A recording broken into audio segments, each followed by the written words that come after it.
Hey, how's it going? Take two. Please look at my signs and my forehead. Thank you very much.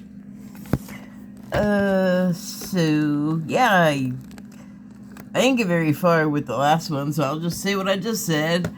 I'm doing this in the morning, like I just woke up. You may still be able to hear sleep in my sinuses. I don't know, like what happens from being tipped over or something. There's like fluid in the front of my face. Anyway, yeah, pulled some cards and I couldn't find them before and accidentally hit the off button when I wanted to come back, so smooth move, X-Lax. Starting out the day with a blast. Sorry. Well, a bang in your butt, we're still there. It would be painful, I would think. Anyway, I pulled two cards from the Shaman's Dream Oracle deck. And, alright, calm down over there. They are the number 7 card, Covenant. Sacred Contract is the subtitle. And the other one I pulled was Deep Quiet, Meditation and Stillness, the number 11 card. And then I pulled a third card from the Wild Unknown Animal Spirit deck. Yeah, I don't know what just happened there. I had a blank spot. So, I also pulled some cards from this here Lightseer's deck. And I think I'm gonna start with those because I had just finished, when I pulled these cards yesterday actually, I had just finished a video about a show called The 100. And the thing about it is it's sort of it's absolutely a post-apocalyptic show.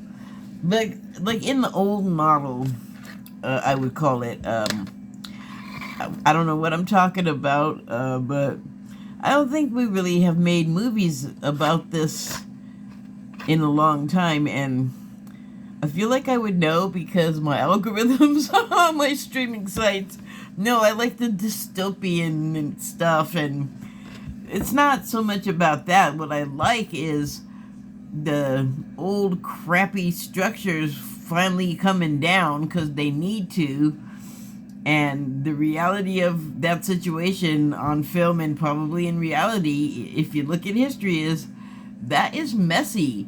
There are huge losses of life, losses of culture, monuments and things, and things that, we as people like really attach to, like national identity and flags and teams and parties and things. And think about when like your power goes out and you can't internet for a while, Do you like lose your mind? I don't know if you're younger, I can't really speak to this, but I was around for a long time before the internet came along. I was around for a long time before cable TV came along. I was even around before color TV came along. So I would say like having my world crash down and change in that kind of a way is not new to me. Like I kind of have a handle on how to like get through it. So when the internet, when power goes out, I'm unhappy about it, but usually the power doesn't go out, the internet does for whatever reason. And then I do get the immediate panic feeling of, oh no, what am I gonna do? But oh my gosh, my whole summer has been about stuff I'm used to just getting yanked away from me, like oh, I guess I was holding on too hard or something. But you do feel a sense of panic in the immediate moment because books talking to each other, non-electrified hobbies and pursuits, you know, whatever it is, like, oh my god, I don't have Spotify. Yeah, but you probably have a radio somewhere, or you might even have a cassette or a CD. Like, we just lose it or something. And so fear, two varieties there, were kind of on my mind. But what started me thinking about it was how we act when we're afraid. Like how we just panic first and don't think, I guess. So I had taken some notes, and what did I have to do here? What did I have to do? That's not what I wanted to say. Okay. So where did I start? I don't think that's it.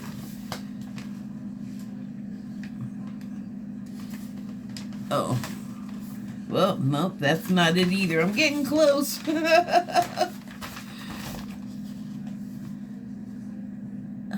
Nope. That was the start. Oh my god.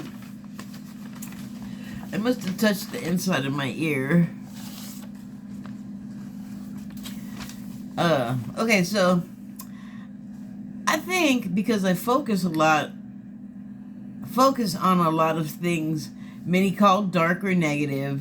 Some people have equated this propensity with my being dark or negative, me being dark or negative, when it's not the case. For one thing, I don't think of dark and negative or ideas as dangerous or even terrible as others might, that are giving power to those ideas and energy. Like, I mean, you know, this is not a pen, but pen, harmless, right? But poison pen, like, what if it could hurt you? Whole different animal, right? But is the pen gonna attack you itself? Pen has to be directed, whether it's writing or poisoning, or both at the same time. You're kind of irrational. So, like, that's kind of what I'm getting at with attaching feelings to things that, if you don't fear them, they can't scare you. You know, like, just reset, change the whole game. Anyway, and I'm not saying that I don't feel fear. I'm not saying that I can't be frightened. But, you know, like, if you're not afraid to die, like, you know you're going to die anyway, and you can come back if you want, then, you know, video game, no big deal. You lost a life. You got others. You can come back. You change your mindset. Just a suggestion. I mean, this is opinion commentary. You know, I'm not, like, telling anybody to do anything. Mainly, it's what I think about in reference to myself. And sometimes I have some things to say about other people. But generally, it's just, you know, stream of consciousness, kind of. So, where was I? I have always had a morbid curiosity, or plain old curiosity. I have encountered it and come away from the incidents intact, you know, like gone into dark places, like literal, physically, like dark/negative, like I was saying, type places, and come out intact, like here I am alive and everything. I'm not perfect, or I'm not perfect at practicing what I preach all of the time, but I do my best all of the time. For my own personals, I will indulge in letting myself get carried away emotionally, but in those darker situations, though, that's just unwise. Like, don't leave your emotional flaps hanging open, like, latch that stuff down.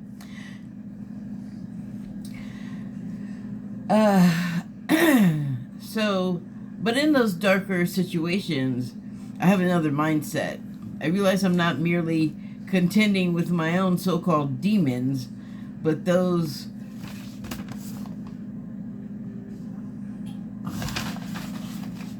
where'd it go?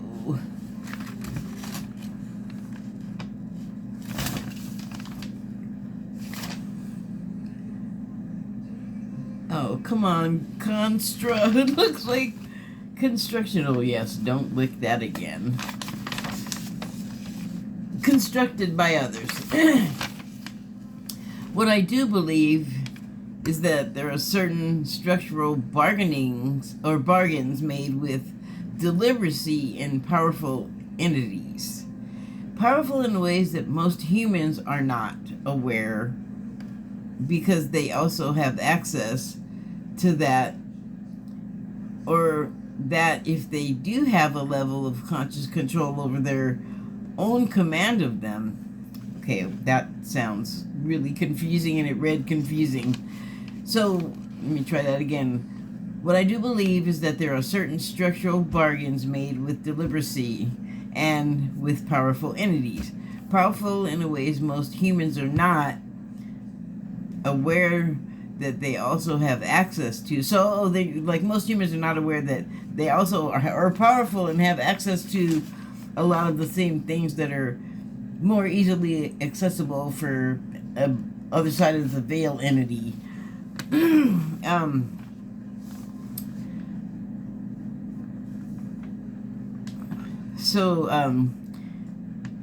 We're generally not aware that we also have access to that type of power, or that if they do have a level of conscious control over their command of the power,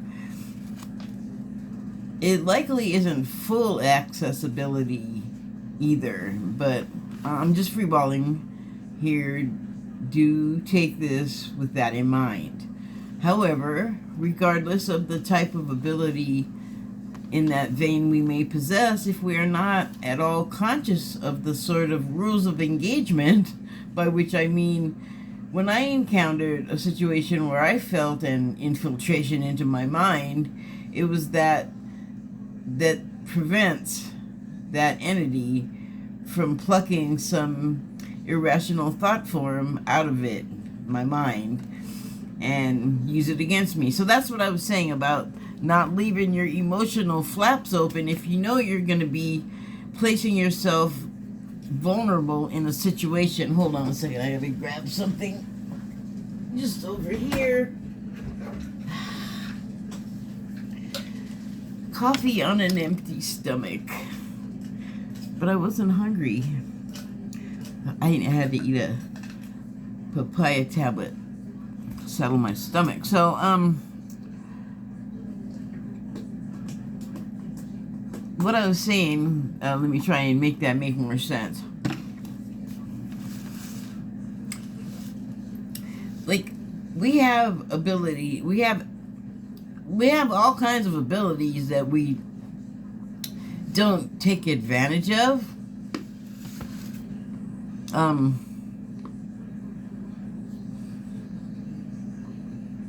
Because we're not really aware of them or how to use them. It's part of the amnesia thing. Not going to go into that at the moment.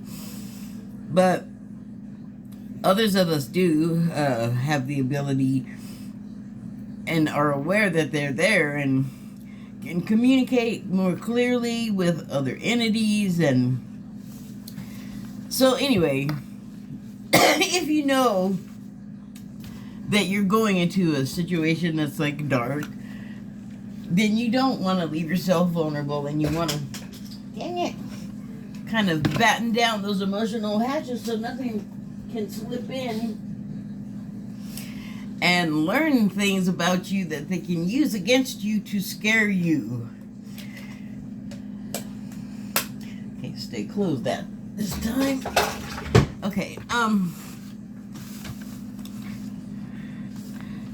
so before that happens, or before that happened, I wasn't consciously aware I knew how to repel uninvited visitors. But I mean, like I've talked about accessing your Akashic record in times of stress. Like maybe that's one of those times when you just sort of the knowledge is just there. It's not like it makes an announcement like here is how to do it. Like I went into this and was like, oh, things are happening, I don't like this, and somehow I just knew to lock shit down. Excuse my language. Like it just happened. I wasn't all, let me check my Rolodex of things to do. That was an old paper file system for people not familiar with the word Rolodex. Yeah. It just, sometimes necessity moves you to do the thing you need to do.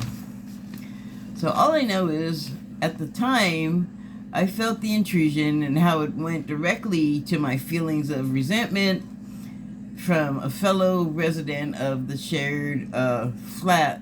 Oh, this is something else. Sorry.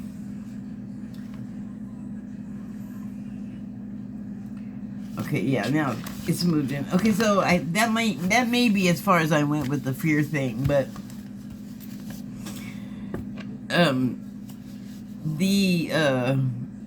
like closing off your vulnerable points applies to like any kind of situation. Like if someone is saying something that feels negative to you and you don't want to hear it, then you definitely can do a number of things to shut that down, edit, remove, block, whatever it is. So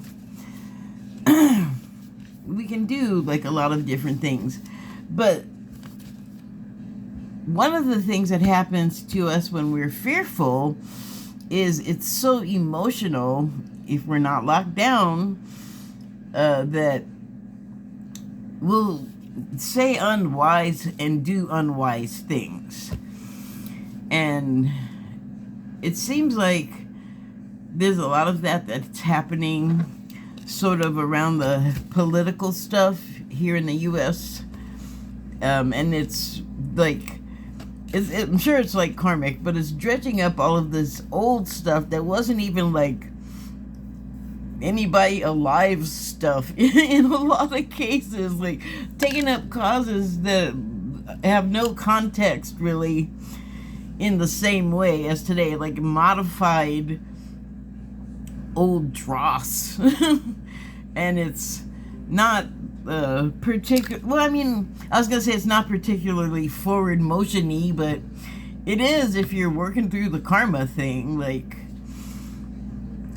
I'm not gonna go into detail about karma and that either. You can most certainly put your questions about it in a search bar and find all kinds of answers about it.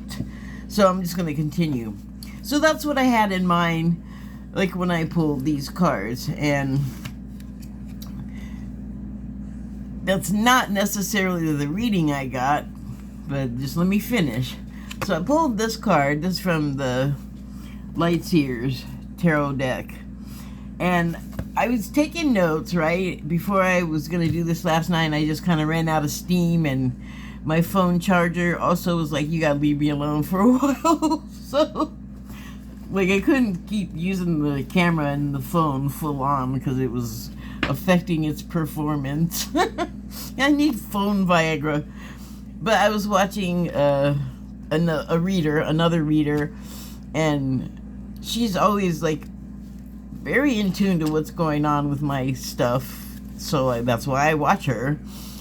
And I had just looked at the front of this deck, and I was shaking shuffling the cards that I pulled, and I actually didn't come across this one. Did I even? Yeah, it was this card that I pulled, and if you look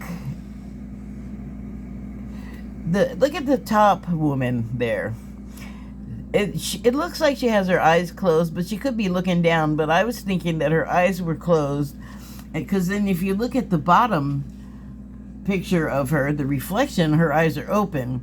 So I heard seeing with your eyes closed, and then I just happened to look over at this. So that reading, look at her eyes. You look at where her eyelashes are. Her eyes are closed, but you can see her eyes, so she's seeing with her eyes closed. So boom, boom, that happened, and then the reader that I was watching said, "Seeing with your eyes closed." She also has this deck. But that's not what she pulled up. She has a lot of decks. I'm not sure which one that was, but she said it. So, seeing with your eyes closed. What does that mean exactly? Well, seeing more than meets the eye, seeing more than what's right in front of us, taking things at more than face value, more going on. Like, that's what I'm getting from all of that. But so all of that stuff sort of like in my mind, and then this came up. So sometimes people are like, this is a spy card, like it's, I guess, their own association, because that's, or I don't know where they got their information from. We all form our associations with. So anyway, but you know, I could kind of get that. Like, it looks like it might be following some form of information. Like that bird could have a message tied to its ankle, and this person could know it, and it almost looks like they could run up and jump and grab the bird and grab that message. But that is not what I heard when I picked up the card. What I heard was, don't ding me, running down a dream. Okay. So the bird is the dream that's just out of reach, but boy, it's close and it's crisply defined. Like, you know what you're after. You just almost just, And then this card, I was like, oh, exchange of ideas. And then startup, I heard. So somebody is handing over big bucks to someone that needs it for something that is going to be mutually beneficial. I believe I'm seeing an 8 there, and that's sort of like giving into itself and giving back, and yeah. And then here's the person with the startup, and I saw the I don't know why, but it reminded me of Snow White. Yes, she's wearing white, but come on, Disney Snow White. You know why she's white? It's because she's white. Wow, I mean, having said that, in terms of today, it's like, you don't have to hammer me with it. We get it. White. But positive in this case, yes. Well, anyway, in this case, yes, positive that she's wearing white. She's just starting off. She's fresh and new in her business. She's happy. The deal is coming to fruition for her. Those pentacles are paying off, and her intentions are pure for her business, and it's so good and natural. Even nature's helping her, like Snow freaking White. But it's scary to start a new business. There's all kinds of worries, and maybe it's not just that. Like, maybe the business, the startup, is a metaphor for making a flip, like changing your mind, and opening it to new ideas instead of just these old doubts and fears that are circling around. The light is shining there, so there's a whiteness, another pureness of the opportunity to shed all of the worries and things, and trust and believe that your startup is just as good as it looks. If it's an idea or a business, a personality change, some sort of significant new start to life. it can go good. Don't self-sabotage. Keep your eye on the prize. It's right there, bright white, basically poking you in the brain going, hey, pay attention to me. So, you know, the future is always an unknown.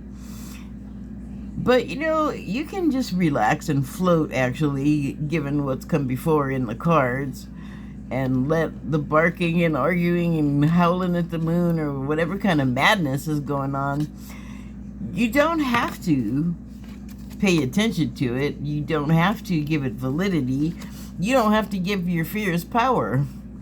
You can just relax and go ahead and immerse yourself in all of the blue calmness and dreamy ideas for the future, and in your sleep or in your meditations, but just rest your mind at the thought and let, you know, allow yourself to be receptive. You might have to sleep on it to calm down, because it's a big deal. There's responsibilities, and it's new to you. But you were chasing down that dream, and you finally caught up to it. So just don't self-sabotage your stuff. Just relax. Let things happen, because sometimes you got to get out of your own way. And maybe in the past you couldn't see stuff that was in your way, but now you've learned to see even with your eyes closed, and you've worked hard to overcome fears and difficulties, and it's time for you to finally get your just desserts. Justice dessert. Yeah, that was kind of all over the place. And the other cards, well, that startup, that new idea, that new state of mind, it's not, if you can see, the body of the contract is kind of unwritten, and rather than that being that it's unwritten, it is, but it's so unformed and has so much potential and subject to changes at that new beginning, or through growth even, changes will happen. So maybe as of yet, things are still kind of up in the air, but you're like joyful that you have the opportunity. You want to tell the world, like, I have this great product, this idea. I love it. It'll be good for you. It's natural. It's happy. It's light and airy with the birds. All good things. And you persevered and stuck with it and made it through. You're chasing it down and your doubts, because you put that to rest. You let your mind rest. It always helps to sleep on it, right? To go into deep quiet meditation and stillness and not give in to the barking at each other and the howling at the moon. And, you know, like, you have a goal, right? You have a responsibility, so you can't be like just ferreting off in your mind on all this other stuff. The important thing is the product of your change of mind, change of heart, or your business. That whatever it is, it's some sort of benevolence that you want to share with people for, you know, a bit of a price. You do some labor intensive stuff, so you should definitely, you know, you got overhead. Like literally, you gotta like pay for space to hang your herbs to dry, and you get the picture. The literal picture. And all of that, I mean, even just to maintain it, like past gaining it, you have worked really hard to get there, and you know, you've had all ideas and good help coming into your third eye and assisting you and giving you help with power through your hands for the making and shaping of whatever it is you're growing and building there. So you can overcome your fears, you can get through it all and to a good end and beyond, and that's dang happy.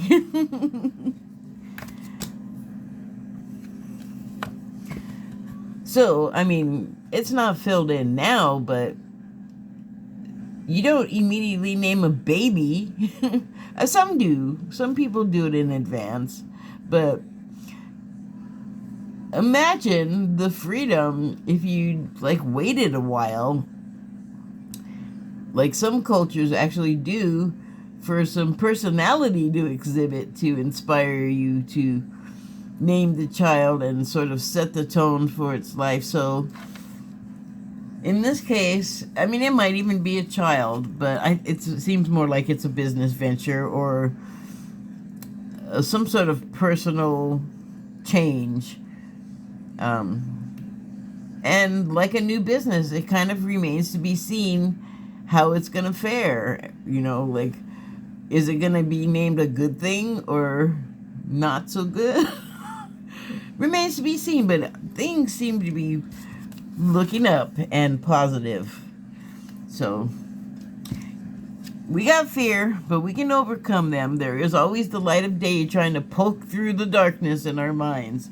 And the darkness is always there and it always exists, but, you know, it's only as powerful to affect us and hurt us, like in any other case, as we let it. Like, there's always, like, I feel, a participation, a sort of bargain that's underlying every event that happens to us. Thank you and good night.